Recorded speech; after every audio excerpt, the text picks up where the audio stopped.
Hello, I'm Esther Githui-Ewart. It's Friday, July 30th. This is Africa 54.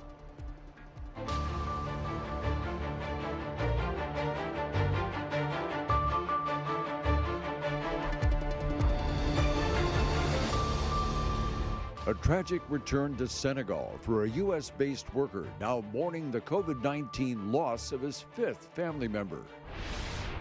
3 people on the Olympics refugee team are being cheered on by their family members in Kenya's Kakuma settlement. Grammy Award-winning musician Dobet Gnahore, an Ivorian with a new album, Colères, talks about it with VOA Music Time in Africa's Heather Maxwell.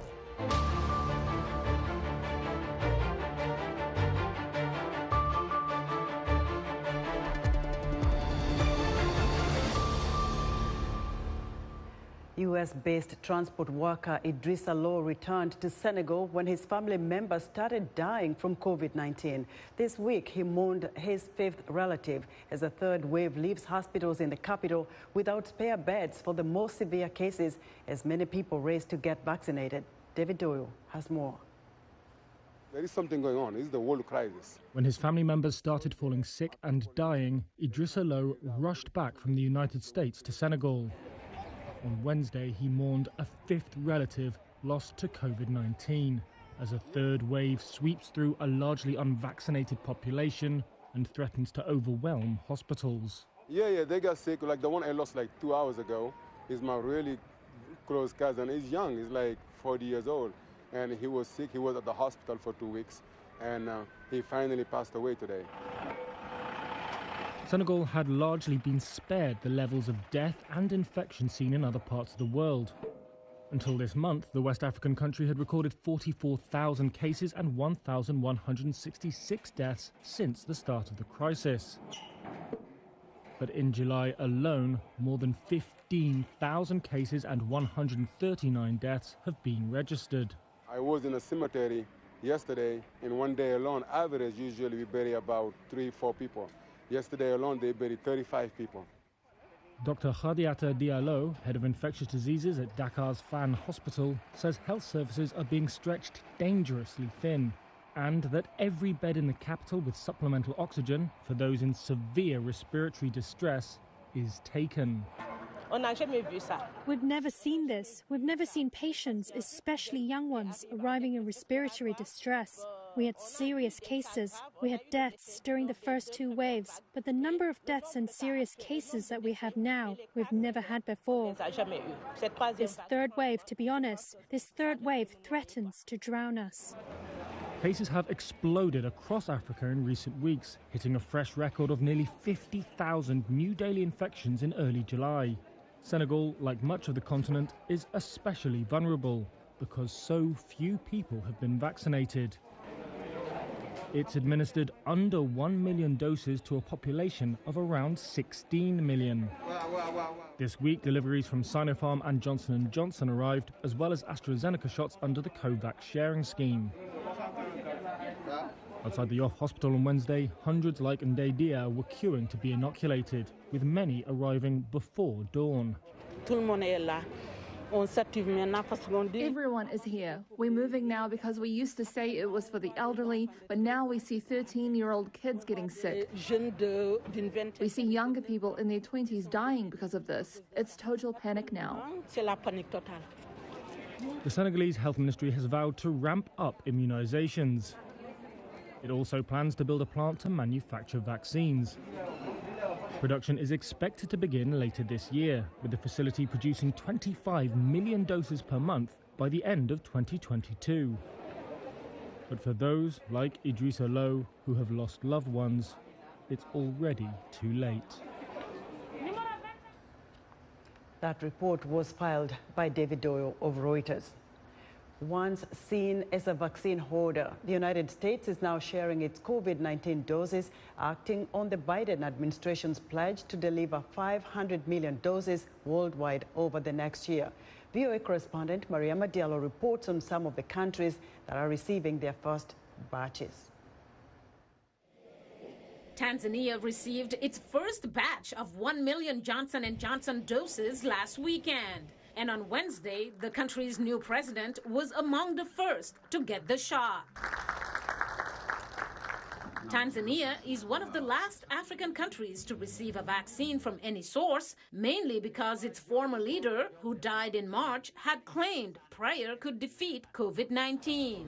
Attitudes toward vaccination, however, are still mixed. The action by the president to take a new direction in the battle against the coronavirus has brought relief to Tanzanians. I am not willing to be vaccinated. Why don't we consider our traditional solutions? Why do we have to use foreign medicine? Despite some Tanzanians' hesitancy, the health minister assures the vaccine is safe. Tanzanians should come out confidently to be vaccinated. A week ago, the U.S. sent Burkina Faso more than 150,000 doses of the Johnson & Johnson vaccine. U.S. Ambassador Sandra Clark attended a ceremony to hand over the supplies. There will be more deliveries in the next weeks or months. Burkina Faso's health minister was thankful. These doses will be used to vaccinate the people that need it. Akuna Cook of the U.S. State Department told VOA that more doses are on their way. In fact, this weekend, we will be delivering the largest sum of doses to any country to South Africa at 5.6 million doses, and then to Nigeria at just over 4 million doses. But vaccination levels across Africa are low, with less than 2% of the continent's 1.3 billion population having received one shot, according to the Africa Centers for Disease Control and Prevention.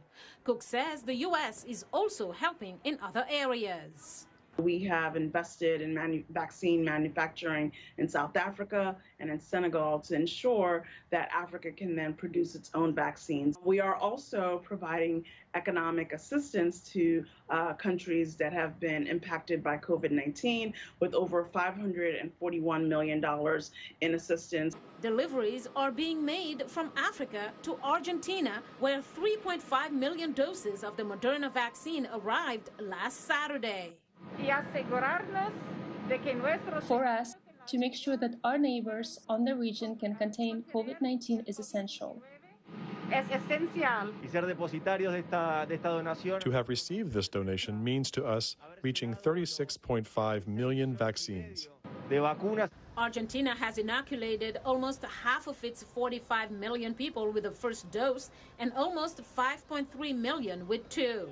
Nearly 105,000 people have died from the disease, according to officials. Colombia, with one of the highest infection rates in South America, also received the vaccine.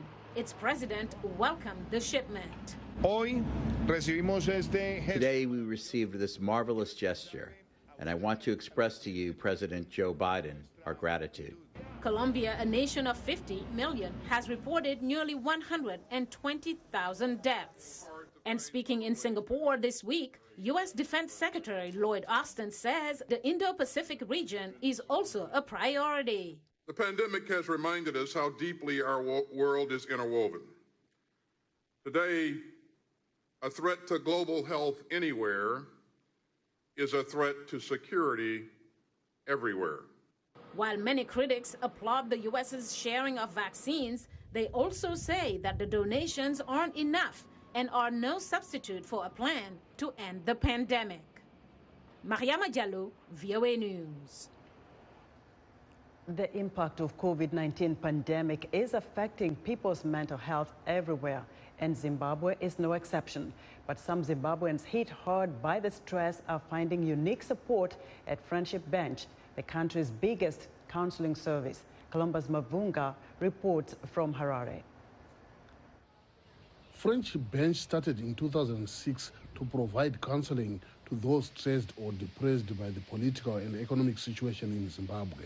The organization now has branches at most clinics and hospitals in Harare and is the only large mental health therapy service operating in the country. The service is run by volunteers who say they do not want to see people stressed. According to Chenketanya Mukapa, country's coordinator for Friendship Bench, Many people have stopped meeting others in person due to COVID-19. We continue to provide counseling to people who are infected by the COVID-19 pandemic. And again, we are saying that we are not able to do that using our conventional face-to-face. But what we have done as an organization is to migrate to an online platform. But some, such as Elizabeth Chibeka, still come to their offices. The 49-year-old says her father is battling with COVID-19. I have nothing to pay for his medical bills. I am unemployed. I have no means to raise funds even for his food. Those are some things stressing me. Hence, I came here to talk to these people. COVID-19 is there, and it's real, especially where we stay. 53-year-old Forgeti Gutuza is one of the counselors at Friendship Bench. She says COVID-19 is dominating her counseling. COVID-19 has really spread its wings. It's all over, but people are not masking up. I do not know how awareness programs can be done. I wonder why people do not understand the situation we are in. My neighbor conducts church service nearly every day. Dr. Deborah Machando is the chief of mental health for the World Health Organization's office in Zimbabwe. She says COVID-19 has caused a lot of stress to people. Lately, we've been seeing a number of psychological disorders, including panic attacks, insomnia, depression, and also a surge in terms of family conflicts and violence. So there are a number of things that people can actually do to mitigate loss of income. She says they include understanding that the world is in strange times, cutting down on expectations and adjusting downwards on needs. That must be advice for stressed people like Chibeka to take note of as the cases of infections by COVID-19 continue to spike in Zimbabwe, with the Delta variant on the rise. Columbus Mavunga for VOA News, Harare, Zimbabwe. Vaccination programs against some of the world's deadliest diseases have saved millions of lives over the past 20 years, according to researchers, but continuing progress is threatened by the COVID-19 pandemic, as Henry Ridgel reports from London. An emergency vaccination drive in the Democratic Republic of Congo after a measles outbreak in 2020. Efforts like this have saved millions of lives, says a study. Researchers looked at vaccination programs over the past 2 decades, targeting 10 infectious diseases across 112 low and middle income countries. They found that some 50 million lives, mostly those of children, had been saved by vaccines. They included diseases such as measles, hepatitis B, human papillomavirus or HPV, and yellow fever. The research was led by the Vaccine Impact Modelling Consortium, funded by Gavi, the Vaccine Alliance, and the Bill and Melinda Gates Foundation. If we continued with the vaccinations in our projections, so beyond 2019, we'd avert another 47 million deaths. So huge numbers. And really what we wanted to kind of show in this paper is this is what we projected vaccination to look like before the COVID pandemic, and wanted to emphasize, these long-term effects, these long-term benefits of vaccination going into the future. Immunization programs have added benefits beyond the prevention of specific diseases. For example, if people aren't getting sick of vaccine-preventable diseases, then that means there's less stress on healthcare due to those infections, which means you could potentially be treating people for other things. But the researchers warn that the COVID-19 pandemic has disrupted vaccination programs and could lead to a decline in coverage. We've got not only healthcare services stretched by possibly treating people infected with COVID, we've also got people's personal choice. They might put off going to seek an immunisation just because of fears surrounding being infected with COVID. The World Health Organization in April launched its Immunization Agenda 2030 to try to get vaccine programs back on track and reach even more people. It would mean reducing by half the children who are completely left out of essential vaccines, the zero-dose children. It would mean achieving another 500 introductions of new and underused vaccines in low and middle-income countries. Scientists say the huge number of lives saved demonstrates the stunning advances of modern medicine and the importance of keeping other vaccine programs on track despite the COVID pandemic. Henry Ridgewell for VOA News, London. Ibrahim Zakzaki, the leader of the Islamic movement in Nigeria, and his wife Zaina were on Wednesday acquitted of all charges against them, having been in detention since 2015. VOA's Jeffrey Young explains. After more than 5 years in detention, the leader of a banned Shiite Muslim group and his wife have been freed by a Nigerian court. Ibrahim Zakzaki, who leads the Islamic movement in Nigeria, or IMN, and his wife Zaina have been held since 2015. They were arrested after a clash in which the army killed an estimated 350 people at an IMN compound and a nearby mosque and burial ground in northern Kaduna State. The couple had faced charges including aiding and abetting homicide, unlawful assembly, and disruption of public peace. But on Wednesday, Justice Gideon Korada ruled there were no charges to answer, and they were acquitted. The ruling was confirmed by prosecution lawyer Dari Bayero. The judge in his infinite wisdom has decided how he decided. It's the judicial system. We will respect the judicial system, we will respect his decision. But then the decision is not the final decision. The final decision rests to the appellate court, and we'll go to the appellate court and test it as soon as possible. IMN spokesman Ibrahim Musa said the ruling was a victory for perseverance in the face of extreme persecution. The group was banned in 2019 after a series of protests calling for Zakzaki's release turned deadly. Though around half of Nigeria's population is Muslim, they are overwhelmingly Sunni, and Shiites make up only a small minority. Jeffrey Young, VOA News, Washington. Kenya's Kakuma settlement is home to 3 athletes competing for the International Olympic Committee's Refugee Olympic team in Tokyo, whose families are sending messages of support ahead of their competitions. Okwi Oko has more. When Rose Nafike competes in the 800 meters on Friday, she'll be getting a lot of support from here, the Kakuma settlement in Kenya. Having fled civil war in South Sudan, Nafike is now one of 29 members of the IOC Refugee Olympic team. And from Kakuma, her family members, like her mother, Veronica Nahidishi, are sending their prayers. May God grant you a pure heart. Run with it. Run as you normally do, and I pray you attain the first position so that when you come back, we will all celebrate your victory. Nafike is one of 3 refugee athletes who fled South Sudan and now live and train in Kakuma. Another is Paulo Amutun, whose sister Regina Lea will be cheering him on in the 1,500 meters.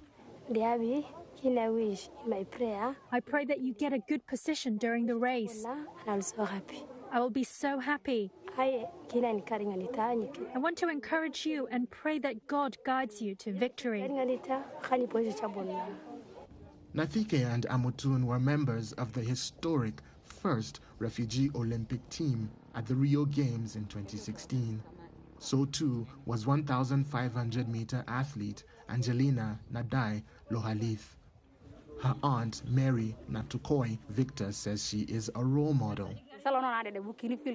She inspires me a lot. If I was young, I would definitely have loved to be an athlete.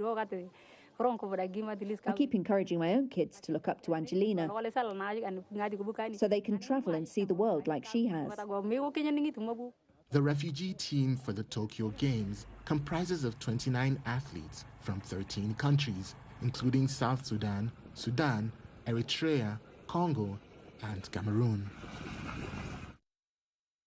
Okwi Oko, Reuters filed at that report. Experts say in a few years, billionaires and their friends won't be the only ones who can afford to go to space. Plus, the Mars rover begins the search for ancient life, and new hardware arrives at the International Space Station. VOA's Arasha Basadi has the week in space.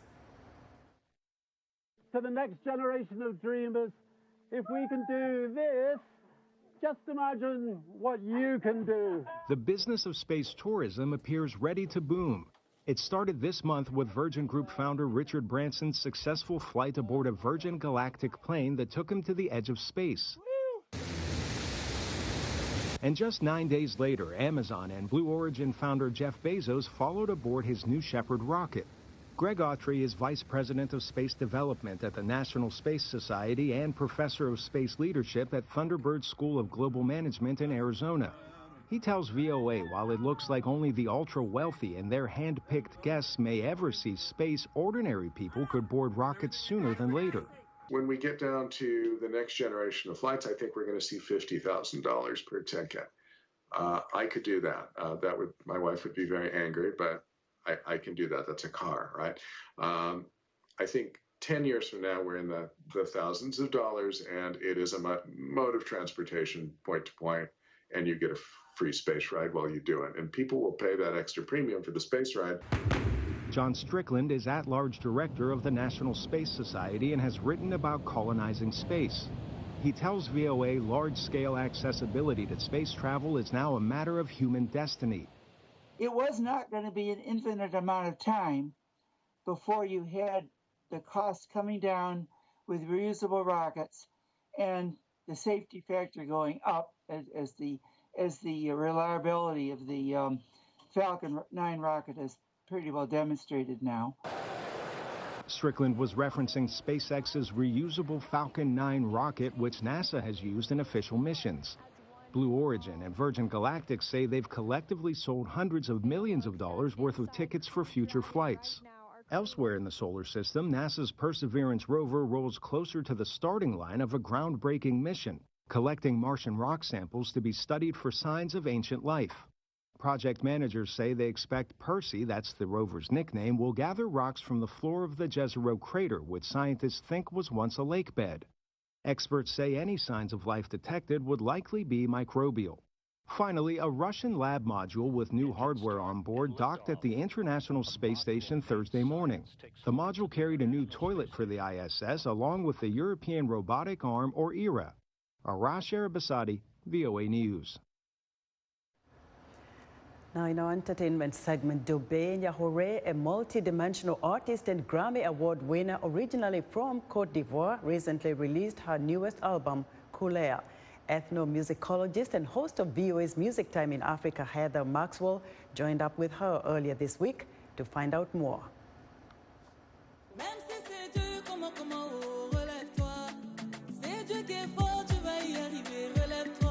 Hello, Dobet. Oui. Hello. Comment vas-tu? How are you? I'm fine, thank you. Je vais super bien. So let's talk about your new album, Couleur, and all of the beautiful visuals you've been releasing lately. The album was released on June 4th, and it was released under the Kombucha label. It's an album full of colors. I did everything in Ivory Coast and with young artists, and for me, it's one of my best albums.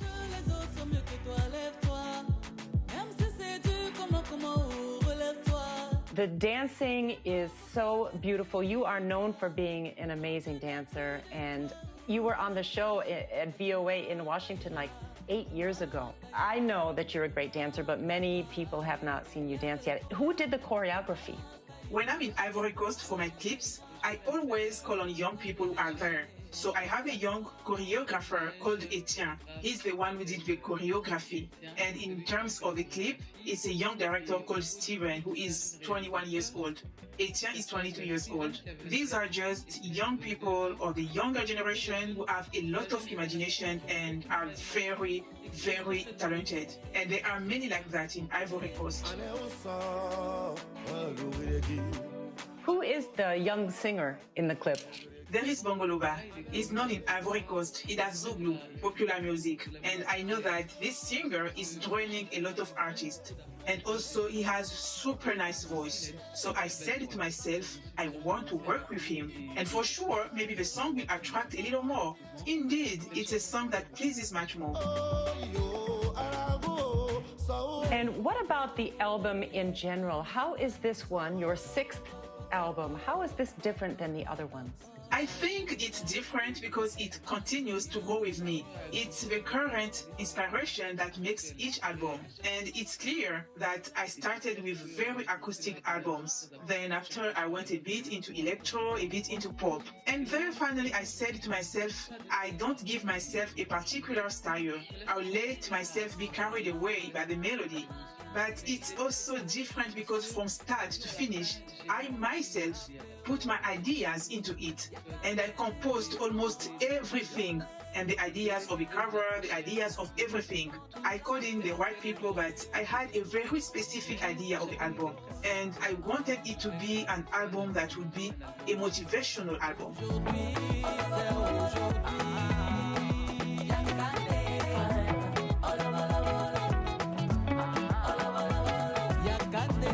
And that takes me to the second visuals I wanted to just touch on and look at together a bit is Yankane, because you're speaking specifically about girls.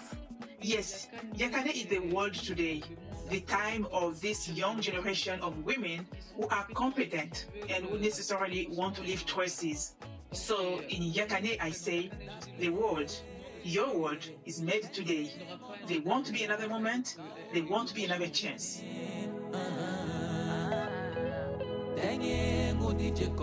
You're at home. I'm at home because of COVID, but I hear girls in the background, so I imagine you have daughters. Maybe not, but if you do they have an influence on the kinds of topics you're singing about today? But I have always been a mother since I became an artist, as I started very early. My career started in 2003, and my first daughter was a year or two. So you see, I'm already a mother. At the same time, I was starting my career. Like any woman, I knew how to reconcile the two. Being a mother brings something to my career.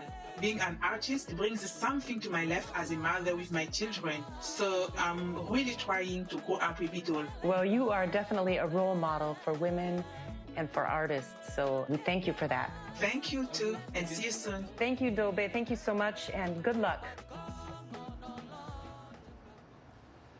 And that's our show for today. Be sure to watch Africa 54 on our website at voaafrica.com. From all of us in Washington, have a great weekend.